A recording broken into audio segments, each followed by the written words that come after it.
Makapal ang mukha, magre-resign ba yan? Hindi magre-resign yan. Di ba? Pwede kang impeach, tanggal ka. At Rapid Fire!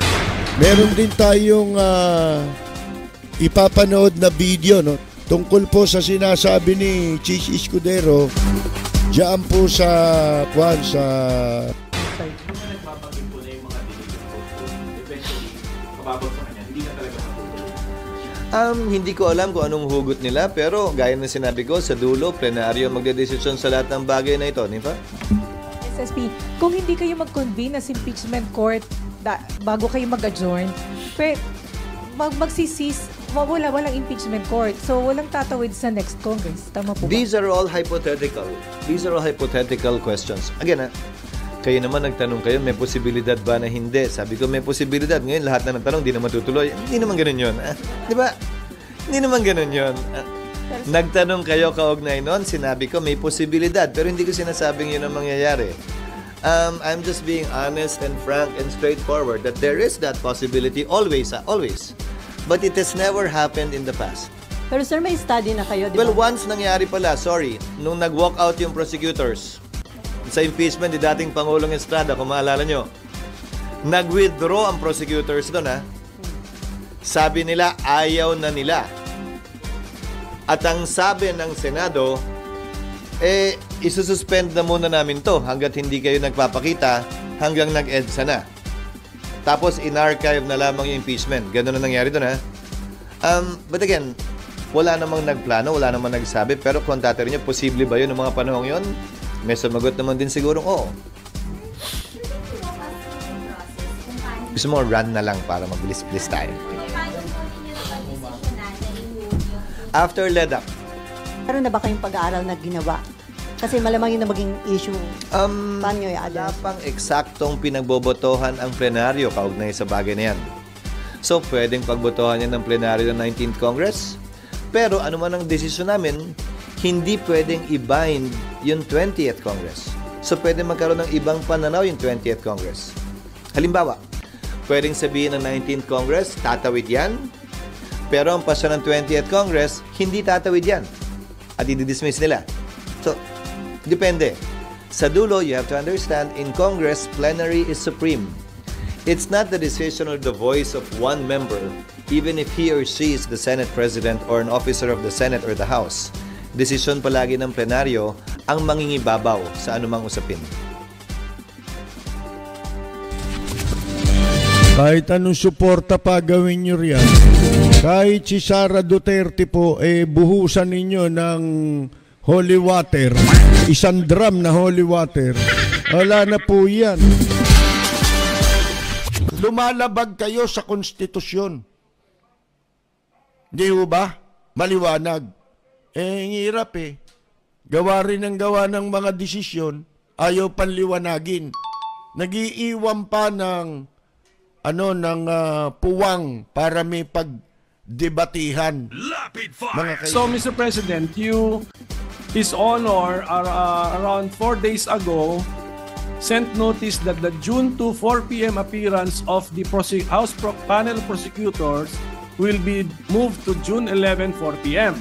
Yes. So, okay. Now, what is now the calendar that His Honor has in mind? Kasi dati meron kang June 2, 4 p.m. appearance, then June 3, morning, we convene the Senate as an impeachment court. So where is that? Where is this convening now? Where is it now when you move the appearance to June 11? Sabay na po, because by that time, by June 11, wala na rin po tayong hinahabol na kailangan i-second or i-approve kung meron man ratification na lamang ng mga bicameral conference committee reports. And we will be doing both at the same time. If at all, the reading of the articles of impeachment, the referral to the Committee on Rules, the convening of the impeachment court, if at all again, the oath of the senator judges, if at all again, all that we can do as an impeachment court would be to issue summons. Yes. Requiring the respondent to answer within 10 days. But were we sent notices na ganun ang mangyayari? I'm sorry? Were the senators sent notices or informed that after the appearance of the House panel of prosecutors, there's a possibility that we will convene as a court? Para ready kami. Wala pa. Wala pa nga. Malapit na po yung June 11. Wala pa naman talaga eh. Kasi nung pinadala yung notice na yun, it was addressed, if you notice, it was addressed to the House that they will be presenting the articles of impeachment on that date. The notice, insofar as the impeachment court itself is concerned, these discussions would be very helpful, Your Honor, because this will be part of how the Senate as a body will be deciding on what to do after the articles of impeachment shall have been read and presented before the body. Yes, but Mr. President, nung in-issue kasi ninyo yung impeachment calendar last February, at least you were that detailed na sinabi nyo na po yung convening of the impeachment court. Ngayon sana po, nung dinifer si June to appearance, sana pati po yung convening as an impeachment court, nasabi na rin when that is para may idea. Well, thank you for the opportunity to clarify since that is our last... Ayaw nila nung maliwanag at mga simpleng batas na wala nang magtatalo. Gusto nila may pinagtatalunan. Ano tawag mo dyan? Puro kayuhin.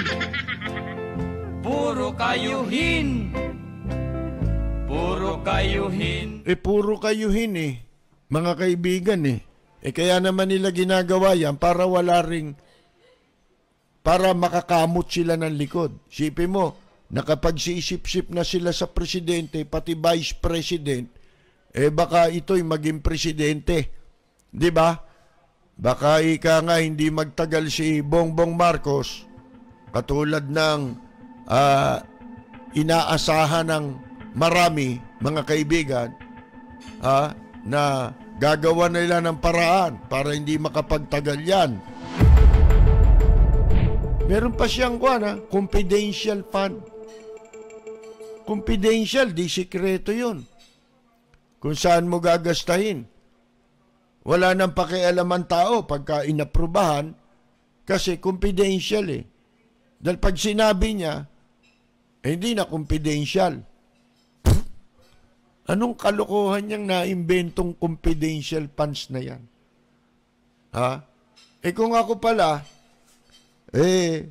presidente, vice president, tapos entitled ako dyan sa confidential fund. Magtatayo ako ng pwede palang magtayo ng isang ng isang harem. Kukuha ko ng maraming babae. Lahat yan pasusweldoin ko. Galing dun sa confidential funds. Pwede ba yun? Mga kaibigan. Pwede kung gusto nilang gawin.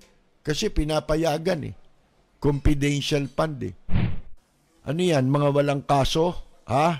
Mga kaibigan? Ganyan na lang? Basta-basta?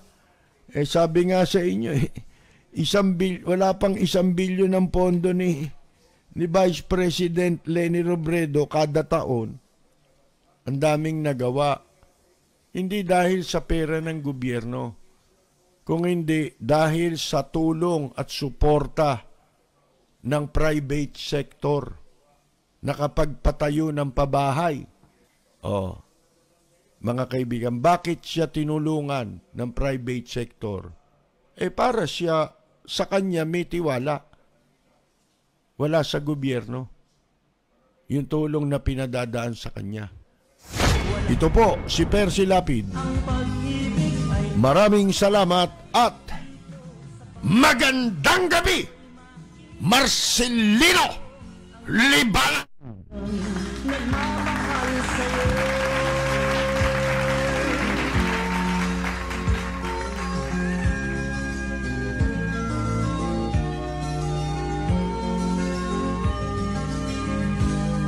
Ang bayan ko'y punong-puno ng yaman.